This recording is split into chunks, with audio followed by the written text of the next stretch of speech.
आऊज़ु बिल्लाहि मिनश्शैतानिर्रजीम बिस्मिल्लाहिर्रहमानिर्रहीम। नाज़रीन व सामीन, अस्सलामु अलैकुम। उम्मीद है आप खैरियत से होंगे और हमारे वीडियो से मुस्तफ़ीद हो रहे होंगे। नाज़रीन, जनाब सैयदुश्शुहदा अलैहिस्सलाम की ज़ात अक़दस मंबा-ए मोजज़ात है। मौला के रोज़े पर हर वक्त किसी न किसी मोजज़े का ज़हूर होता है और लोग अपने मन की मुरादें हासिल करते हैं। किसी को सेहत, किसी को औलाद, किसी को अपने बच्चों की परेशानियां, किसी को घर। ख्वाह जो कोई भी अपने मन की मुराद लेकर वहां जाता है वो हासिल करके वापस आता है। लेकिन आज हम जो वाक़या आपकी खिदमत में पेश करने लगे हैं वो एक इंतहाई लतीफ़ और रूह परवर वाक़या है। ये वाक़या मुस्तफ़ा मुहम्मदी अहवाज़ी ने अपनी किताब मोजज़ात इमाम हुसैन अलैहिस्सलाम में बयान किया है। वो फरमाते हैं कि मेहदी बहरुल उलूम के बरजस्ता शागिर्दों में से एक शागिर्द शेख हुसैन अल मारूफ इब्न नजफ तब्रेज़ी फरमाते हैं कि बसरा में एक ईसाई रहता था जो बहुत ज़्यादा मालदार था और इतना ज़्यादा कि उसकी दौलत व सरवत बेअंदाज़ व बेशुमार थी। यहाँ तक कि बसरा और बगदाद में उसकी टक्कर का ना कोई ताजिर था और ना ही कोई साहिब सरवत। अचानक उसने ये इरादा किया कि बसरा से हिजरत करके अपनी बकिया ज़िंदगी बगदाद में गुजारी जाए। लिहाजा उसने अपनी सारी पूंजी और मालो मता को इकट्ठा किया और कश्ती में रखा और बगदाद की तरफ चल दिया। जब कश्ती पानी पर रवां दवां हुई और उसे 3-4 दिन गुजर गए तो रास्ते में उन्हें कज़ाकों ने घेर लिया और सारा मालो मता लूट लिया और सब मुसाफिरों को कत्ल करके चल दिए। वो ईसाई शदीद जख्मी हो गया। चोरों ने समझा कि ये मर गया है, लिहाजा चोरों ने उसे छोड़ा और चले गए।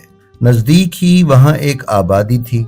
वहाँ के लोग आए और मुसाफिरों को उन्होंने देखा और इसे ज़ख्मी देखकर इस पर रहम आ गया। लिहाजा उन लोगों ने उसे उठाया और अपने कबीले के सरदार के पास ले गए। फिर उसे अपने सरदार के मेहमान खाने में रखा और उसका इलाज मालिजा शुरू हुआ। चंद दिन के इलाज के बाद जब वो कुछ होश में आया तो उसने उन लोगों को अपना नामो मजहब बताया, लेकिन उस कबीले के लोगों ने ये जानने के बावजूद कि वो शख्स ईसाई है अपनी मेहमान नवाजी में कोई कमी न आने दी। नाजरीन, वो ईसाई उनके इखलाक और उनकी खिदमत से इस कदर खुश हुआ कि उसे अपने माल के लुट जाने का एहसास तक न रहा। इन्हीं दिनों ज़ियारत गदीर नज़दीक आ गई और उनका सरदार और चंद लोग नजफ अशरफ ज़ियारत के लिए जाने की तैयारियां करने लगे। नाजरीन, मुस्तफ़ा अहवाज़ी बयान करते हैं कि अरबों के यहाँ ज़ियारत करने के कुछ उसूल और ज़वाबित हैं। वो लोग ज़्यादातर पैदल सफ़र करते हैं और फिर उस दौरान नंगे पाँव रहते हैं और ज़ादे राह के तौर पर चावल का आटा और खजूरें अपने साथ रखते हैं और अपना सामान बांध कर अपनी पुश्त पर उठाकर चलते हैं। जब उस ईसाई को मालूम हुआ कि सरदार नजफ अशरफ का इरादा रखता है तो वो अफसरदा हो गया, क्योंकि वो उनके साथ इस कदर मानूस हो गया था कि उनकी जुदाई बर्दाश्त नहीं कर सकता था। सरदार ने उसकी हालत देखी तो उसे कहा कि आप अफसरदा ना हो, आपके लिए मेहमान खाना मौजूद है और सुबह शाम आपकी खिदमत होती रहेगी। दूसरा ये कि हमारे जितने लोग हमारे हमरा जा रहे हैं उनसे कहीं ज़्यादा यहाँ मौजूद हैं।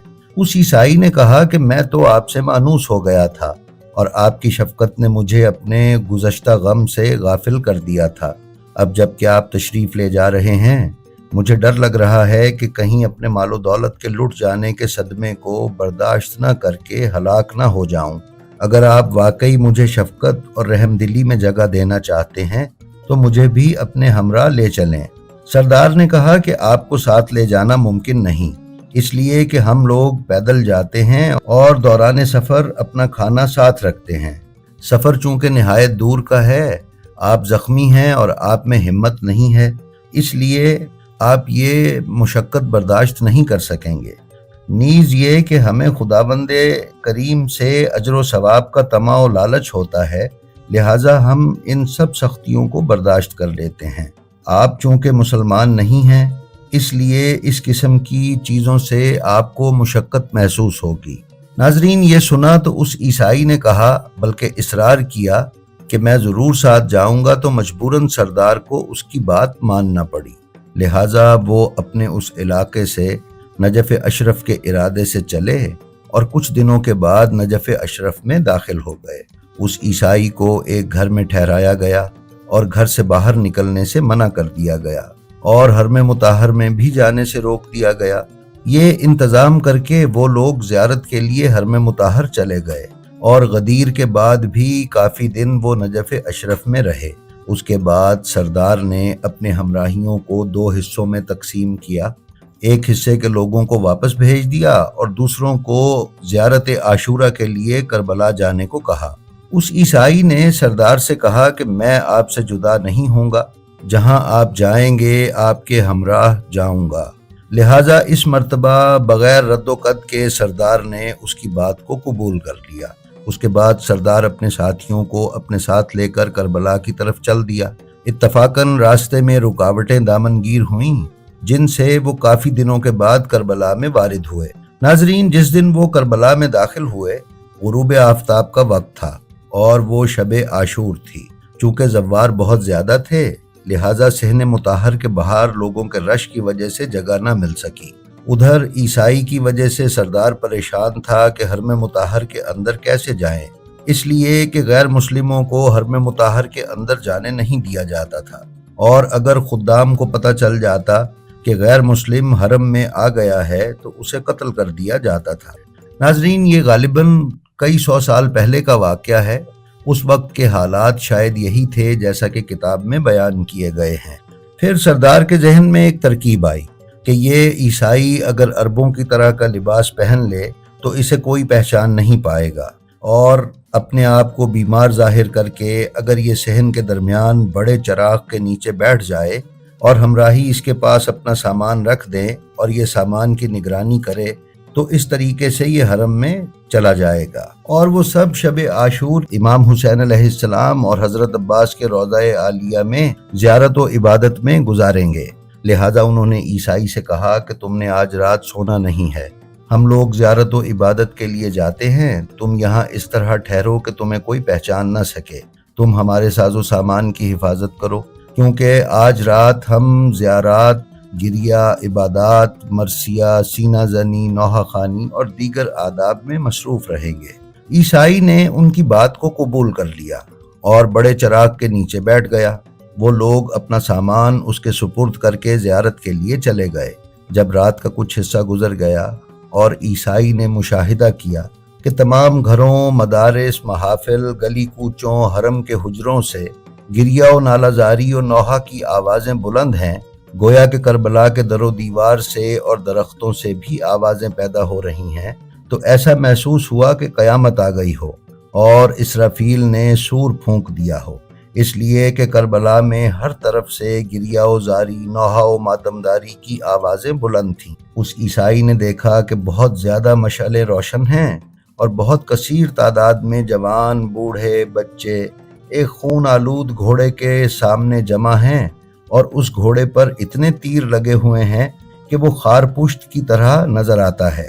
ان لوگوں کے سر برہنہ ہیں اور گریبان کھلے ہوئے ہیں، پاؤں ننگے ہیں، سروں میں خاک ڈالی ہوئی ہے، اور سر اور سینوں پر ماتم اور فریاد کر رہے ہیں۔ ہر طرف سے واہ امامہ، واہ حسینہ، اس طرح کی آوازیں بلند ہو رہی ہیں۔ اہل ہند و بربر کے لوگ، ترک لوگ اپنی اپنی زبانوں میں نوحے کہہ رہے ہیں اور گریبان چاک کیے سروں میں خنجر و سنگ زنی کر رہے ہیں، اور عربی عورتوں نے حلقے بنائے ہوئے ہیں، عربی میں جان سوز نوحے کہہ رہی ہیں۔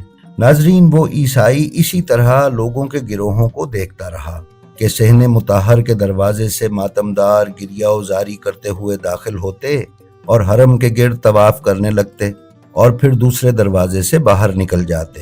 یہ سب کچھ دیکھتے دیکھتے اس کی نیند اڑ گئی۔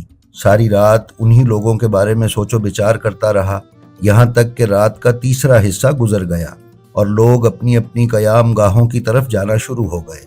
اب آوازیں کم ہونا شروع ہو گئی تھیں اور لوگوں کی چہل پہل کم ہو گئی تھی۔ آہستہ آہستہ طلوع آفتاب کے نزدیک صحن مقدس میں خلوت ہو گئی۔ کچھ خدام آئے اور مشعلوں اور چراغوں کو گل کرنے لگے، جبکہ وہ عیسائی نہایت ہی حیرت اور تفکر کی حالت میں بیٹھا تھا۔ अचानक उसने देखा कि हरम मुताहर से एक बुजुर्ग निहायत जाहो जलाल के साथ बाहर आए, जिनके नूरानी चेहरे से हर सू रोशनी हो गई। वो बुजुर्ग चलते चलते उस चराग के नीचे आकर रुक गए जहां वो ईसाई बैठा हुआ था।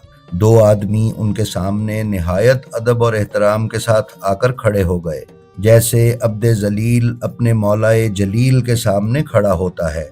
उस बुजुर्ग ने उनसे मुखातिब होकर फरमाया, वो रजिस्टर ले आओ जिसमें तुमने हमारे ज़ायरों के नाम लिखे हैं। उसके बाद उन्होंने निहायत अदब और एहतराम के साथ वो रजिस्टर उनके हवाले कर दिया। उस बुजुर्गवार ने उस रजिस्टर को देखकर फरमाया, तुमने तमाम ज़व्वारों के नाम क्यों दर्ज नहीं किए? ये कहकर वो रजिस्टर उनके हवाले कर दिया। उन दोनों ने लड़खड़ाती ज़बान और लरसते हुए बदन से अर्ज की, मौला, हमें कसम है आपके हक की और उस ज़ात की कि जिसने आप अहले बैत को दूसरों पर तरजीह दी है। जितने लोग आपके और हज़रत अब्बास और दीगर हरम में, गली कूचों में, सहन में, हुजरों में, महाफिल व मदारिस में मौजूद थे, उन सब के नाम इस रजिस्टर में दर्ज कर दिए हैं, हत्ता के शीरखार बच्चों के नाम भी दर्ज कर दिए हैं। आपने फरमाया, ये रजिस्टर मुझे दो।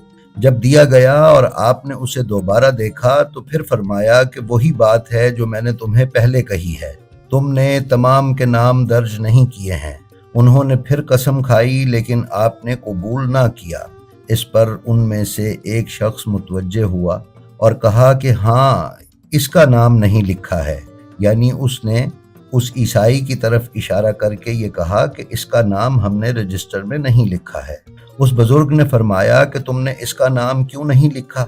उन्होंने अर्ज की कि मौला, ये ईसाई है और चूंकि मुसलमान नहीं है, दूसरा ये कि ये आपकी ज़ियारत के इरादे से भी नहीं आया कि आपकी ज़ियारत के अजर व सवाब का मुस्तहिक करार पाए। जब उन बुजुर्ग ने उनकी बात को सुना तो उनकी तरफ तेज़ निगाह से देखा और कहा कि क्या ये हमारे सहन में दाखिल नहीं हुआ? करीम किसी को अपने दस्तरखान से नहीं उठाता है। नाजरीन, जब ईसाई ने ये सब बातें सुनी तो उसने नाला व फरियाद बुलंद की और बेहोश हो गया और बेहोशी के आलम में ही रहा कि कबीले का सरदार आ गया। जब उन्होंने उसे बेहोश देखा तो उसके मुंह पर पानी डाला जिससे वो होश में आया। उसने उससे बेहोश होने का सबब दरियाफ्त किया तो ईसाई ने कहा कि सबसे पहले मुझे कलमाए शहादत और कलमाए इस्लाम पढ़ाओ, बाद में मैं सब माजरे से आगाह करूँगा। लिहाजा उन्होंने उसे कलमाए शहादतैन पढ़ाया और उसके बाद उस मर्द मोमिन ने सारा वाक़या और शब बीती सुनाई। नाजरीन, किताब मोजिज़ातुल हुसैन में मुस्तफ़ा अहवाज़ी ने इस वाक़े को इराकी की किताब दारुस्सलाम से नकल किया है। जी तो नाजरीन, ये थी हमारी आज की वीडियो। हमें उम्मीद है ये आपको पसंद आई होगी। अगर आप हमारे चैनल ब्लेंड ऑफ हिस्ट्री पर नए हैं तो हम आपसे गुजारिश करते हैं कि बराए मेहरबानी इसे सब्सक्राइब कर लें और इसके बेल आइकन पर क्लिक कर लें ताकि आप हमारी आने वाली किसी भी वीडियो से महरूम न रह सकें। हम आपसे ये भी गुजारिश करते हैं कि हमारा जो वीडियो आपको पसंद आए उसका लिंक अपने हल्काए अहबाब में शेयर करना ना भूलें ताकि उलूम मोहम्मद व आले मोहम्मद की नशर व अशाअत में आपकी हिस्सेदारी बरकरार रहे। अपना और अपने मुतअल्लिकीन का बेहद ख्याल रखें और खल्क़े खुदा में आसानियाँ तकसीम करते रहें। खुदा आपका हामी व नासिर हो। अस्सलामु अलैकुम।